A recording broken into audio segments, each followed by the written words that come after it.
ल नमस्कार है सम्पूर्णमा नमस्कार।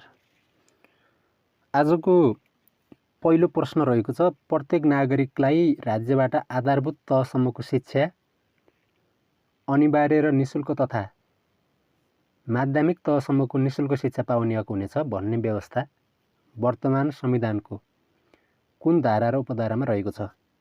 हामीले अगाडि नै पढेको क्वेसन हो यो अघिल्लो सेसनहरुमा।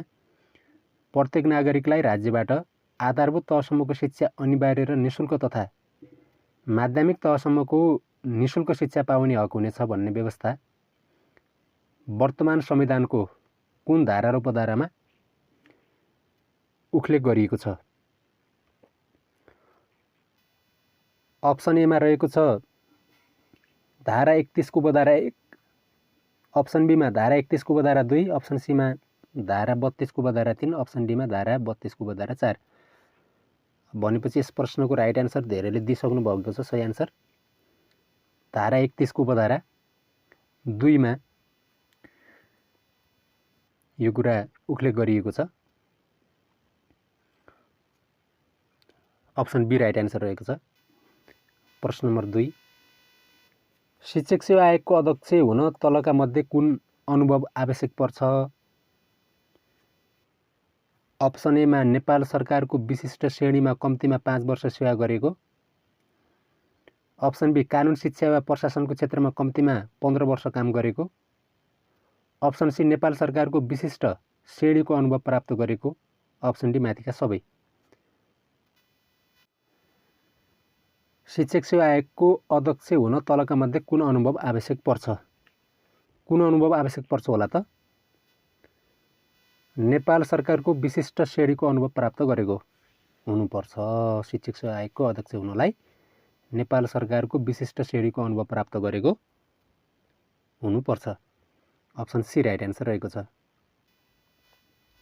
प्रश्न नम्बर 3, पाठ्यक्रमले बालबालिकाको सर्वाङ्गीण विकास गराउँछ यो भनाइ पाठ्यक्रमको कुन अर्थसँग सम्बन्धित छ? अप्सन ए पाठ्यक्रमको संकुचित अर्थ, अप्सन बी पाठ्यक्रमको व्यापक अर्थ, सी पाठ्यक्रमको शाब्दिक अर्थ, डी पाठ्यक्रमको क्षणिक अर्थ। भनेपछि यो पाठ्यक्रमको व्यापक अर्थसँग सम्बन्धित छ। यो पाठ्यक्रमले बालबालिकाको सर्वाङ्गीण विकास गराउँछ यो भनाइ पाठ्यक्रमको व्यापक अर्थसँग सम्बन्धित छ। अप्सन बी राइट आन्सर रहेको छ।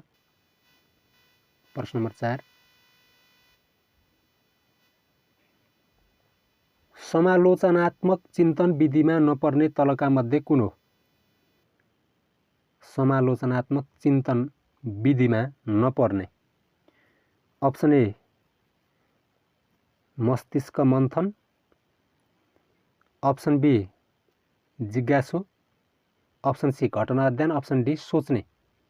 जोडीमा छलफल गर्ने, विचार आदान प्रदान गर्ने, थिङ्क पेयर सेयर गर्ने, केस स्टडी, जिज्ञासु, ब्रेन स्टोमिङ। समालोचनात्मक चिन्तन विधिमा नपर्ने भनेको छ यहाँ। नपर्ने भनेपछि अब अरू सबै पर्ने भइहाल्यो, घटना अध्ययन केस स्टडी पर्दैन। अप्सन सी पर्दैन। प्रश्न नम्बर 5, चियाबारीमा नै गई चिया किसान र व्यवस्थापक बीच अन्तर्क्रिया तथा छलफल गर्दै चिया खेतीका फाइदा शीर्षक पाठ पढाउन शिक्षकले कुन विधि प्रयोग गर्नुपर्दछ? चियाबारीमा नै गई चिया किसान र व्यवस्थापक बीच अन्तर्क्रिया तथा छलफल गर्दै चिया खेतीका फाइदा शीर्षक पाठ पढाउन शिक्षकले कुन विधि प्रयोग गर्नुपर्दछ? अप्सन ए परियोजना, अप्सन बी क्षेत्र कार्य, अप्सन सी अध्ययन कार्य, अप्सन डी खोज कार्य। भनेपछि यस प्रश्नको राइट आन्सर के हुन्छ त? परियोजना। के विधि प्रयोग गर्नुपर्दछ त? परियोजना विधि प्रयोग गर्नुपर्दछ। क्षेत्र कार्य हुने कुरा भएन, अध्ययन कार्य खोज कार्य। सबभन्दा पहिले त के गर्नु पर्यो? परियोजना विधि प्रयोग गर्नुपर्ने हुन्छ। Option A right answer. प्रश्न नम्बर 6, शिक्षण सिकाइमा नव प्रवर्तनले के जनाउँछ भनेको छ? अप्सन ए भइरहेका अभ्यासहरूलाई सुधार गर्नु, अप्सन बी शिक्षक र विद्यार्थीलाई खोज कार्यमा संलग्न गराउनु। अप्सन सी नयाँ अभ्यासको विकास गर्नु। अप्सन डी माथिका सबै। शिक्षण सिकाइमा नव परिवर्तनले के जनाउँछ भनिएको छ। के जनाउँछ त? नयाँ अभ्यासको विकास गर्नु। अप्सन सी नयाँ अभ्यासको विकास गर्नु। यो शिक्षण सिकाइमा नयाँ अभ्यासको विकास गर्नुपर्ने हुन्छ नव परिवर्तनले। अप्सन सी राइट एन्सर रहेको छ। प्रश्न नम्बर 7, कुन प्रकारको प्रश्नबाट गरिने मूल्याङ्कन बढी विश्वसनीय हुन्छ? कुन प्रकारको प्रश्नबाट गरिने मूल्याङ्कन बढी विश्वसनीय हुन्छ? अप्सन ए निबन्धात्मक प्रश्न। अप्सन बी छोटो उत्तर आउने प्रश्न। अप्सन सी खाली ठाउँ भर्ने प्रश्न। अप्सन डी बहुवैकल्पिक प्रश्न। बढी अब विश्वसनीय कुन हुन्छ भनेको छ। कुन प्रकारको प्रश्नबाट गरिने मूल्याङ्कन बढी विश्वसनीय हुन्छ? यो बहुवैकल्पिक प्रश्न हुने भइहाल्यो हैन। अप्सन डी राइट एन्सर रहेको छ। धेरै सरहरूले राइट एन्सर दिइसक्नु भएको छ पहिले नै। प्रश्न नम्बर 8, विद्यार्थीहरूको व्यवहारमा आएको परिवर्तन मापन गर्न तलका दिएका मध्ये कुन साधन बढी उपयोगी हुन्छ? विद्यार्थीहरूको व्यवहारमा आएको परिवर्तन मापन गर्न तलका दिएका मध्ये कुन साधन बढी उपयोगी हुन्छ भनेको छ। अप्सन ए विषयगत परीक्षा। अप्सन बी वस्तुगत परीक्षा। सी स्वस्तरीकृत परीक्षा। स्तरीकृत परीक्षा। डी अवलोकन। स्तरीकृत परीक्षा। स्तरीकृत परीक्षा हो यो अप्सन सी को। विद्यार्थीहरूको व्यवहारमा आएको परिवर्तन मापन गर्न तलको दिएका मध्ये कुन साधन बढी उपयोगी हुन्छ भनिएको छ। यो अवलोकन भइहाल्यो। अप्सन डी राइट एन्सर रहेको छ अवलोकन। प्रश्न नम्बर 9, तलका मध्ये कुन परीक्षणमा विश्वसनीय र वैधता उच्च हुने गर्दछ? तलका मध्ये कुन परीक्षणमा विश्वसनीय र वैधता उच्च हुने गर्दछ? ए हो कि बी हो कि सी हो कि डी हो? कुन होला त? एमा शिक्षकले गर्ने परीक्षण, बीमा स्तरीकृत परीक्षण, सीमा विद्यालयले लिने परीक्षण, डीमा स्थानीय स्तरमा हुने परीक्षण भनिएको छ। तलका मध्ये कुन परीक्षणमा विश्वसनीय र वैधता उच्च हुने गर्दछ? उच्च हुने विश्वसनीयता र वैधता भनेपछि यस प्रश्नको राइट एन्सर हुन्छ। यो धेरै पटक हामीले यस्तो क्वेसन पढि नै सकेका छौँ। स्तरीकृत परीक्षा धेरैले राइट एन्सर दिनुभएको छ। एन्सर सही दिइसक्नु भएको छ, पहिले नै कमेन्ट गरिसक्नु भएको छ। स्तरीकृत परीक्षा अप्सन बी राइट एन्सर रहेको छ। प्रश्न नम्बर 10, शिक्षकको कार्य सम्पादन मूल्याङ्कनको लागि अनिवार्य गरिएका अनुसन्धान तलका मध्ये कुन हो? शिक्षकको कार्य सम्पादन मूल्याङ्कनको लागि अनिवार्य गरिएका अनुसन्धान तलका मध्ये कुन हो भनेको छ। अप्सन ए घटनामूलक अनुसन्धान। बी खोजमूलक अनुसन्धान। सी कार्यमूलक अनुसन्धान। डी माथिका सबै। शिक्षकको कार्य सम्पादन मूल्याङ्कनको लागि अनिवार्य गरिएका अनुसन्धान तलका मध्ये कुन हो भनेपछि यस प्रश्नको राइट एन्सर के हुन्छ त? कार्यमूलक अनुसन्धान हुन्छ। अप्सन सी राइट एन्सर रहेको छ कार्यमूलक अनुसन्धान। प्रश्न नम्बर 11, आधारभूत तहको अन्त्यमा लिइने परीक्षाका सम्बन्धमा तलको कुन भनाइ सही हो?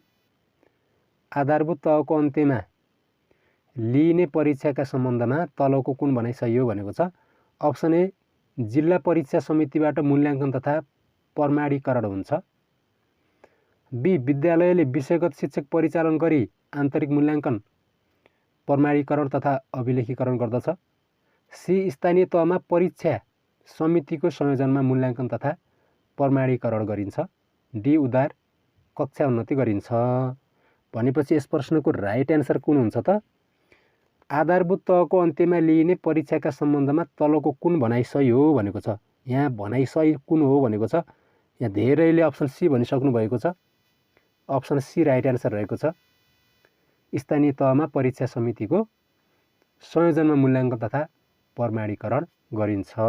अप्सन सी राइट एन्सर रहेको छ।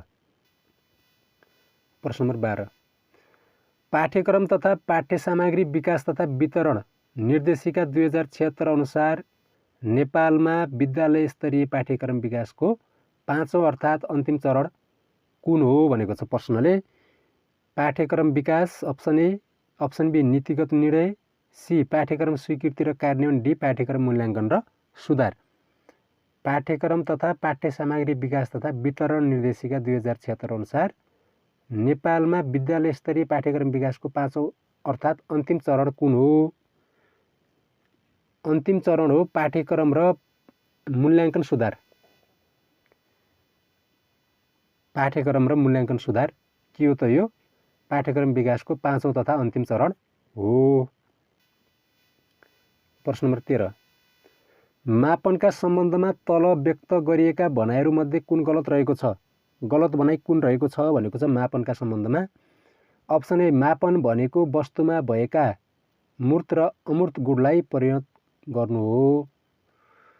बीमा, मापनले वस्तुमा रहेको गुणलाई खास नियमको आधारमा अङ्क प्रदान गर्दछ। सी, मापन र मूल्याङ्कनका बीचमा केही भिन्नता छैन, मापन भन्नु नै मूल्याङ्कन हो। डी, मापनले प्रदान गरेको अङ्कले वस्तुमा रहेको गुणहरूको परिमाणात्मक प्रतिनिधित्व गर्दछन्। भनेपछि यस प्रश्नको राइट एन्सर के हुन्छ त? यस प्रश्नको राइट एन्सर रहेको छ अप्सन सी भनेर भन्नुभएको छ धेरैले। मापन र मूल्याङ्कनका बीचमा केही भिन्नता छैन, मापन भन्नु नै मूल्याङ्कन हो। यो चाहिँ भनाइ के छ त? गलत रहेको छ। मापनका सम्बन्धमा तल व्यक्त गरिएका भनाइहरूमध्ये गलत रहेको छ। कुन त गलत रहेको? मापन र मूल्याङ्कनका बीचमा केही भिन्नता छैन, मापन भन्नु नै मूल्याङ्कन हो। Option C. अर्को प्रश्नमा जाउँ। प्राथमिक तहमा कुन मूल्याङ्कनका आधारमा सिकाइलाई सुनिश्चित गरिएको छ? अप्सन ए, निर्माणात्मक, बी निदानात्मक, सी निर्णयात्मक, डी त्रैमासिक र वार्षिक परीक्षा। प्राथमिक तहमा कुन मूल्याङ्कनका आधारमा सिकाइलाई सुनिश्चित गरिएको छ? भनेपछि यस प्रश्नको राइट एन्सर हुन्छ अप्सन ए हुन्छ निर्माणात्मक। निर्माणात्मक अप्सन ए राइट एन्सर रहेको छ। प्रश्न नम्बर 15, विद्यार्थीहरूको सिप मूल्याङ्कन गर्ने सबैभन्दा उपयुक्त विधि कुन हो? विद्यार्थीहरूको सिप मूल्याङ्कन गर्ने सबैभन्दा उपयुक्त विधि। अप्सन ए, मौखिक अन्तर्वार्ता, बी लिखित परीक्षा, सी निरीक्षण, डी अवलोकन। कुन होला त? धेरै सरहरूले धेरैले डी भनिसक्नु भएको छ। यसको राइट एन्सर डी रहेको छ, अवलोकन हो। विद्यार्थीहरूको सिप मूल्याङ्कन गर्ने सबैभन्दा उपयुक्त विधि चाहिँ के हो त? अवलोकन। यो क्वेसन, यस्तो क्वेसन हामीले धेरै पनि पढिसक्यौँ। एकीकृत पाठ्यक्रममा मूल्याङ्कनका तरिका कति छन्? एकीकृत पाठ्यक्रममा मूल्याङ्कनका तरिका कति छन् भनेको छ। यो त 9 वटा रहेका छन्। अप्सन बी रहेको छ राइट एन्सर 9 वटा। प्रश्न नम्बर 17, समूह कार्यमा सबैको सहभागिता सुनिश्चित गराउन उपयोगी रणनीति कुन हो? समूह कार्यमा सबैको सहभागिता सुनिश्चित गराउन उपयोगी रणनीति कुन हो? विचार मन्थन, अब यो जिक्स भनेको छ, अब यो जिक भने जस्तै हुन्छ नि हैन, दिमाखिए। अप्सन सी निर्देशित सुनाइ, अप्सन डी संक्षिप्त लेखन भनिएको छ। यस प्रश्नको राइट एन्सर अप्सन बी रहेको छ। राइट एन्सर के रहेको छ त? अप्सन बी रहेको छ। समूह कार्यमा सबैको सहभागिता सुनिश्चित गराउन उपयोगी रणनीति कुन हो? अप्सन बी जिक्स। प्रश्न नम्बर 18, कस्तो अवस्थामा बहुकक्षा शिक्षण अपनाउनु उपयुक्त हुन्छ? कस्तो अवस्थामा बहुकक्षा शिक्षण अपनाउनु उपयुक्त हुन्छ? अप्सन ए, शिक्षक सङ्ख्या कम र कक्षा सङ्ख्या बढी भएको अवस्थामा, बी शिक्षक सङ्ख्या र कक्षा सङ्ख्या बढी भएको अवस्थामा, सी शिक्षक सङ्ख्या धेरै र कक्षा सङ्ख्या कम भएको अवस्थामा, शिक्षक काज वा विधामा बसेको अवस्थामा कस्तो अवस्थामा बहुकक्षा शिक्षण अपनाउनु उपयुक्त हुन्छ भनेको छ। यसको राइट एन्सर हुन्छ अप्सन ए हुन्छ शिक्षक सङ्ख्या कम र कक्षा सङ्ख्या बढी भएको अवस्थामा बहुकक्षा शिक्षण अपनाउन बढी उपयुक्त हुन्छ। प्रश्न नम्बर 19, कक्षा शिक्षण भन्नाले कस्तो शिक्षणलाई बुझिन्छ भनिएको छ? कक्षा शिक्षण भन्नाले कस्तो शिक्षणलाई बुझिन्छ? एकजना शिक्षकले दिनभर एउटै कक्षामा सबै विषय शिक्षण गर्ने, एकजना शिक्षकले विभिन्न कक्षामा आफ्नो कुनै विषय शिक्षण गर्ने, एउटा कक्षामा धेरैजना शिक्षकले शिक्षण गर्ने, भिन्दै कक्षालाई भिन्दै कोठामा राखेर शिक्षण गर्ने भनिएको छ। भनेपछि यस प्रश्नको राइट एन्सर के हुन्छ त? अप्सन ए नै रहेको छ। एकजना शिक्षकले दिनभर एउटै कक्षामा सबै विषय शिक्षण गर्ने कक्षा शिक्षण भन्नाले यस्तो शिक्षकलाई बुझिन्छ। दिनभर शिक्षण गर्ने, सबै विषय शिक्षण गर्ने एकजना शिक्षकले दिनभर एउटै कक्षामा। प्रश्न नम्बर 20, विपदको घटनासाथ तत्कालै गरिने खोज, उद्धार एवं राहतसँग सम्बन्धित कार्य डडड हो। विपदको घटनासाथ तत्कालै गरिने खोज, उद्धार एवं राहतसँग सम्बन्धित कार्य डडड हो भनेको छ। यो त अब सबैले सजिलै भनिहाल्नु भयो। विपद प्रतिकार्य भनिएको छ। विपद प्रतिकार्य, अप्सन बी राइट एन्सर रहेको छ। विपद प्रतिकार्य। प्रश्न नम्बर 21, विद्यालय सुशासनका आयामहरूमा तलका मध्ये कुन आयामलाई कम प्राथमिकता राखिएको छ? सुशासनका आयामहरूमध्ये कुन आयामलाई कम प्राथमिकतामा राखिएको छ भनिएको छ। अब यो राजनीतिकलाई नै भयो होइन, कम राख्ने कुरा। यसलाई अलि कम राखिन्छ, अरूलाई त राख्ने कुरा नै भयो अब यिनीहरूलाई होइन। विद्यालय सुशासनका आयामहरूमा सबभन्दा कम राजनीतिक। प्रश्न नम्बर 22, अभिलेख व्यवस्थापनको प्रक्रिया तलका मध्ये कुन ठिक हो भनेको छ। अभिलेख व्यवस्थापनको प्रक्रिया भनेपछि यहाँ अब धेरैले अप्सन ए भनिसक्नु भएको छ। सिर्जना, उपयोग, स्थगन, विनाश भनिएको छ। सबभन्दा पहिले सिर्जना, त्यसभन्दा उपयोग, स्थगन, विनाश भनिएको छ अभिलेख व्यवस्थापनको प्रक्रिया। अब यस्तो क्वेसन हामीले यहाँभन्दा अगाडिका सेसनहरू पनि पढेको छौँ। प्रश्न नम्बर 23, आइसिटी फ्रेन्डली शैक्षिक नेतृत्वमा हुनुपर्ने गुणहरू मध्येको कस्तो प्रकारको सिप हो? आइसिटी फ्रेन्डली भनेको छ अप्सन ए व्यवस्थापकीय, अन्तर्वैयक्तिक, धारणागत, परिस्थितिजन्य। शैक्षिक नेतृत्वमा हुनुपर्ने गुणहरू मध्येको कस्तो प्रकारको सिप हो भनिएको छ। यो कस्तो प्रकारको सिप होला त? धारणागत हो। यो अप्सन सी रहेको छ राइट एन्सर, धारणागत, अप्सन सी। प्रश्न नम्बर 24, विद्यालयको सामाजिक परीक्षणको प्रतिवेदन कार्यान्वयनको जिम्मा कसको हो? विद्यालयको सामाजिक परीक्षणको प्रतिवेदन कार्यान्वयनको जिम्मा कसको हो? यो धेरैले अब यो भनिसक्नुभयो, यो त विवशको हुने भयो। प्रतिवेदनको कार्यान्वयनको जिम्मा, प्रतिवेदनको सामाजिक परीक्षणको प्रतिवेदन कार्यान्वयनको जिम्मा विवशको हुने भयो। प्रश्न नम्बर 25, मस्तिष्क झन्झा कस्तो प्रकारको शैक्षणिक विधिको प्रक्रियाभित्र पर्दछ भनिएको छ। यो झन्झा कस्तो प्रकारको शैक्षणिक विधिको प्रक्रियाभित्र पर्दछ मस्तिष्क? यो कस्तो प्रकारको उसमा पर्दछ त? यो छलफल विधिमा पर्ने भयो। यो त अप्सन ए छलफल विधिमा पर्ने भयो। अप्सन ए राइट एन्सर रहेको छ। प्रश्न नम्बर 26, एकजना शिक्षकले एउटा विषय विभिन्न कक्षाहरूमा विभिन्न समयमा शिक्षण गर्ने प्रविधिलाई कुन शैक्षिक सङ्गठन भनिन्छ भनिएको छ। यहाँनिर प्रक्रिया भन्नुभयो होइन। प्रक्रियालाई कुन शैक्षिक सङ्गठन भनिन्छ? कक्षा शिक्षण, विषय शिक्षण, बहुकक्षा शिक्षण, बहुकक्षा बहुस्तर शिक्षण। एकजना शिक्षकले एउटा विषय विभिन्न कक्षाहरूमा विभिन्न समयमा शिक्षण गर्ने प्रक्रियालाई कुन शैक्षिक सङ्गठन भनिन्छ भनिएको छ। कुन शैक्षिक सङ्गठन भनिन्छ त? विषय शिक्षण भनिन्छ। यो त अप्सन बी विषय शिक्षण भनिने भयो। प्रश्न नम्बर 27, शिक्षण सिकाइमा सहक्रियाकलापको आवश्यकता किन पर्दछ भनिएको छ। अप्सन ए समूहमा मिलेर काम गर्न, अन्तर्निहित क्षमता प्रस्फुटन गर्न, खोजी गर्ने बानीको विकास गर्न माथिका सबै शिक्षण सिकाइमा सहक्रियाकलापको आवश्यकता। सहक्रियाकलापको आवश्यकता किन पर्ने भयो त? समूहमा मिलेर काम गर्न आवश्यक पर्ने भयो, अन्तर्निहित क्षमता प्रस्फुटन गर्न, खोजी गर्ने बानीको विकास गर्न माथिका सबै राइट एन्सर रहेको छ अप्सन डी। प्रश्न नम्बर 28, शिक्षण सिकाइ क्रियाकलापमा योजना निर्माण के का आधारमा गर्नुपर्छ? शिक्षण सिकाइ क्रियाकलापमा योजना निर्माण के का आधारमा गर्नुपर्छ? अप्सन ए शिक्षक निर्देशिका, बी पाठ्यक्रम, सी विषय विस्तृत, अप्सन सीमा विषय विस्तृतीकरण, अप्सन डीमा सन्दर्भ सामग्री। शिक्षण सिकाइ क्रियाकलापमा योजना निर्माण के का आधारमा गर्नुपर्छ भनेको छ। योजना निर्माण शिक्षक निर्देशिकाको आधारमा गरिने भयो। अप्सन ए राइट एन्सर रहेको छ, शिक्षक निर्देशिका। शिक्षक निर्देशिका अप्सन ए राइट एन्सर रहेको छ। अर्को प्रश्न जाउँ। बहुपाठ्य पुस्तक स्वीकृति सम्बन्धमा नीति तर्जुमा कसले गर्छ? बहुपाठ्य पुस्तक स्वीकृति सम्बन्धमा नीति तर्जुमा कसले गर्छ? अप्सन ए पाठ्यक्रम विकास केन्द्रले, बी राष्ट्रिय पाठ्यक्रम विकास तथा मूल्याङ्कन परिषद, सी राष्ट्रिय शिक्षा परिषद, डी शिक्षा विज्ञान तथा प्रविधि मन्त्रालय। यस प्रश्नको राइट एन्सर के रहेको छ त? अप्सन बी रहेको छ, राष्ट्रिय पाठ्यक्रम विकास तथा मूल्याङ्कन परिषद। अप्सन बी राइट एन्सर रहेको छ। प्रश्न नम्बर 30, पाठ्यक्रम र पाठ्यपुस्तकको आधारमा तयार गरिएको साधनलाई के भनिन्छ होला त?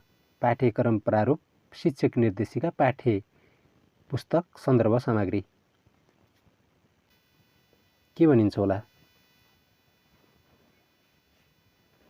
के भनिन्छ त? शिक्षक निर्देशिका भनिने भयो। यहाँ पनि शिक्षक निर्देशिका भनिन्छ। पाठ्यक्रम र पाठ्यपुस्तकको आधारमा तयार गरिएको साधनलाई शिक्षक निर्देशिका।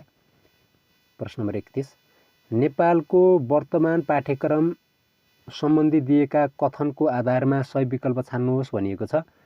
नेपालको वर्तमान पाठ्यक्रम सम्बन्धी दिएका कथनको आधारमा सही विकल्प छान्नुहोस्। अमा भनिएको छ राष्ट्रिय पाठ्यक्रम विकास तथा मूल्याङ्कन परिषदले पाठ्यक्रम सम्बन्धी नीतिगत निर्देशन गर्दछ। आमा शिक्षा विज्ञान तथा प्रविधि मन्त्रालयले पाठ्यक्रम सम्बन्धी नेपाल सरकारको तर्फबाट निर्णय गर्दछ। यीमा पाठ्यक्रम विकास केन्द्रले पाठ्यक्रम सम्बन्धी निर्णयहरू कार्यान्वयन गर्दछ। यी प्रदेश सरकार र स्थानीय तहले पाठ्यक्रम सम्बन्धी नीतिगत निर्णयहरू कार्यान्वयन गर्दछ भनेपछि यहाँ तल अप्सनहरू पनि दिएका छन्। अआई भन्ने भयो अप्सन डी रहेको छ। विकल्प सही विकल्प भनेको अआई हुने भयो अप्सन डी रहेको छ। सही विकल्प अप्सन डी रहेको छ। अब यहाँ माथि यहाँ हेर्नु हामीले पहिले नै हेरिसक्यौँ हैन? अआई ठिक छ। अआई ठिक छ। सही विकल्पहरू अआई के छन् त? ठिक छ हो। अप्सन डी राइट एन्सर रहेको छ। नेपालको वर्तमान पाठ्यक्रम सम्बन्धी दिएका कथनको अवधारणा। प्रश्न नम्बर 32, पाठ्यघण्टा भन्नाले के बुझिन्छ? पाठ्यघण्टा भन्नाले के बुझिन्छ? पठन पाठनका लागि खर्च भएको 32 सप्ताहको समय, 1 हप्तामा पढाउन लाग्ने 32 घण्टाको समय, 1 महिनामा पढाउन लाग्ने 32 घण्टाको समय, 1 वर्षमा पढाउन लाग्ने जम्मा समय। भनेपछि यस प्रश्नको राइट एन्सर के हुन्छ त? अप्सन ए हुन्छ। पठन पाठनका लागि खर्च भएको 32 सप्ताहको समय। अप्सन ए राइट एन्सर रहेको छ। प्रश्न नम्बर 33, तलका मध्ये कुन शिक्षण विधि अन्तर्क्रियात्मक विधि अन्तर्गत पर्दछ भनेको छ? व्याख्यान विधि हो कि, प्रदर्शन विधि हो कि, प्रश्नोत्तर विधि हो कि, खोज विधि? तलका मध्ये कुन शिक्षण विधि अन्तर्क्रियात्मक विधि अन्तर्गत पर्दछ? यस प्रश्नको राइट एन्सर रहेको छ अप्सन सी रहेको छ। प्रश्नोत्तर विधि रहेको छ। Option C right answer. प्रश्न नम्बर 34, दैनिक जीवनका विभिन्न घटनाक्रम बालबालिकाको पूर्व सिकाइ अनुभव उदाहरणहरूको माध्यमबाट सिकाइ गराउने विधि कुन हो भनेको छ? दैनिक जीवनका विभिन्न घटनाक्रम बालबालिकाको पूर्व सिकाइ अनुभव उदाहरणहरूको माध्यमबाट सिकाइ गराउने विधि कुन हो भनेको छ? आगमन विधि हो कि, निगमन हो कि, समस्या समाधान विधि हो कि, परियोजना विधि हो? कुन विधि हो त? यो चाहिँ के हो त? आगमन विधि रहेको छ। Option A. अप्सन ए आगमन विधि रहेको छ। प्रश्न नम्बर 35, परियोजना विधिको मुख्य फाइदा कुन हो? परियोजना विधिको मुख्य फाइदा कुन हो? सिपको विकास र सहयोगात्मक सिकाइलाई बढावा दिन सकिने, विद्यार्थीको सिकाइमा क्रियाशीलता बढाउन, वैज्ञानिक सोचाइको विकास गर्न सकिने, जोखिमपूर्ण कार्यको लागि प्रयोग गर्न सकिने। यस प्रश्नको राइट एन्सर रहेको छ अप्सन ए रहेको छ। सिप विकासको र सहयोगात्मक सिकाइलाई बढावा दिन सकिने परियोजना विधिको मुख्य फाइदा अप्सन ए रहेको छ। प्रश्न नम्बर 36, गुणात्मक, परिमाणात्मक र मूल्य निर्धारण गर्न प्रक्रियाको रूपमा मूल्याङ्कनलाई परिभाषित गर्ने विध को हुन् भनिएको छ? क्रोनब्याक, अब ग्रोनलुन्ड हुन् कि, टेलर हुन् कि, स्टेफन लेभिम हुन्? कुन हुन् त?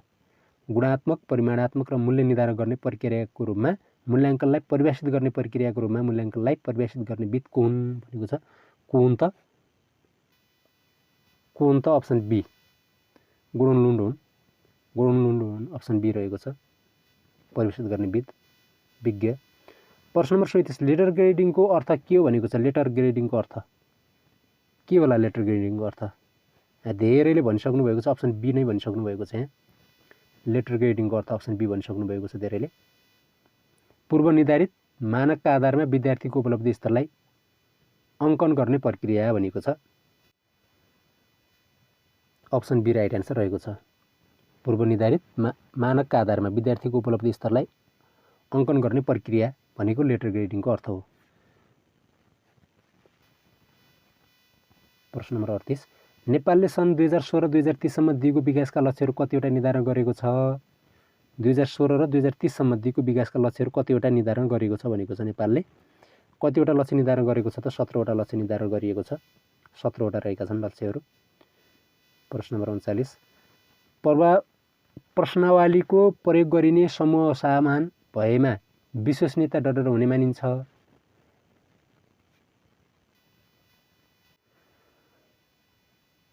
कम हुने मानिन्छ कि बढी हो कि समान हो कि असमान हो, के होला त? प्रश्नावलीको प्रयोग गरिने समूहमा समान भएमा विश्वसनीयता डडर हुने मानिन्छ। कम हुने मानिन्छ। अप्सन ए रहेको छ, कम हुने मानिन्छ। अप्सन ए कम हुने मानिन्छ। प्रश्न नम्बर 40 कार्यमूलक अनुसन्धानमा कस्ता व्यक्तिहरूको आवश्यकता पर्दछ? उच्च तालिम प्राप्त, धेरै विशेषज्ञता प्राप्त, विशिष्ट प्रतिभा भएको सामान्य व्यक्ति। कार्यमूलक अनुसन्धानमा कस्ता व्यक्तिको आवश्यकता पर्दछ? कस्ता व्यक्तिको आवश्यकता पर्दछ त? उच्च तालिम प्राप्त व्यक्तिहरूको आवश्यकता पर्छ कार्यमूलक अनुसन्धानमा। अप्सन ए राइट एन्सर रहेको छ। प्रश्न नम्बर 41 कार्यमूलक अनुसन्धान किन आवश्यक छ? कार्यमूलक अनुसन्धान किन आवश्यक छ? अप्सन ए शिक्षा सिकाइ प्रक्रियामा सुधार गर्न, बी आधारभूत सिद्धान्त निर्माण गर्न, सी सम्भावित बाधकहरूलाई नियन्त्रण गर्न, डी सत्य पत्ता लगाई परिमाणको व्यापक प्रयोग गर्न। भनेपछि यस प्रश्नको राइट एन्सर के रहेको छ त? अप्सन ए रहेको छ। शिक्षा सिकाइ प्रक्रियामा सुधार गर्न कार्यमूलक अनुसन्धानको आवश्यक पर्छ। शैक्षिक अनुसन्धानको मुख्य उद्देश्य कुन होइन भनेको छ? शैक्षिक अनुसन्धानको मुख्य उद्देश्य कुन होइन? कुन होइन त मुख्य उद्देश्य? युटिलाइजेसन होइन। अप्सन डी रहेको छ। यो होइन। अप्सन डी युटिलाइजेसन होइन। युटिलाइजेसन होइन। शैक्षिक अनुसन्धानको मुख्य उद्देश्य युटिलाइजेसन होइन। प्रश्न नम्बर 43 विद्यार्थीको वैयक्तिकको भिन्नताको जानकारी कसले दिन्छ भनेको छ? कसले दिन्छ त? घटना अध्ययनले दिन्छ कि कार्यमूलक अनुसन्धानले दिन्छ कि दुवै हो कि कुनै पनि होइन? विद्यार्थीको वैयक्तिक भिन्नताको जानकारी कसले दिन्छ? कसले दिन्छ त? घटना अध्ययनले दिन्छ। अप्सन ए राइट एन्सर रहेको छ। घटना अध्ययनले दिन्छ विद्यार्थीको वैयक्तिक भिन्नताको जानकारी घटना अध्ययनले दिन्छ। प्रश्न नम्बर 44 रहेको छ सन् 2017 मा कक्षा 8 मा भएको विद्यार्थी उपलब्धि परीक्षणमा प्रदेशगत विषयगत सिकाइ उपलब्धिमा नमिल्ने कुन हो भनेको छ? सन् 2017 मा कक्षा 8 मा भएको विद्यार्थी उपलब्धि परीक्षणमा प्रदेशगत विषयगत सिकाइ उपलब्धिमा नमिल्ने कुन हो? नमिल्ने कुन हो त? नमिल्ने हो प्रदेश नम्बर 7 मा नेपाली 500, गणित 502, विज्ञान 498। यो विषयगत सिकाइ उपलब्धिमा नमिल्ने अप्सन डी हो। अप्सन डी रहेको छ। ल आजको लागि यति नै, फेरि अर्को सेसनमा मिल्नेछौँ।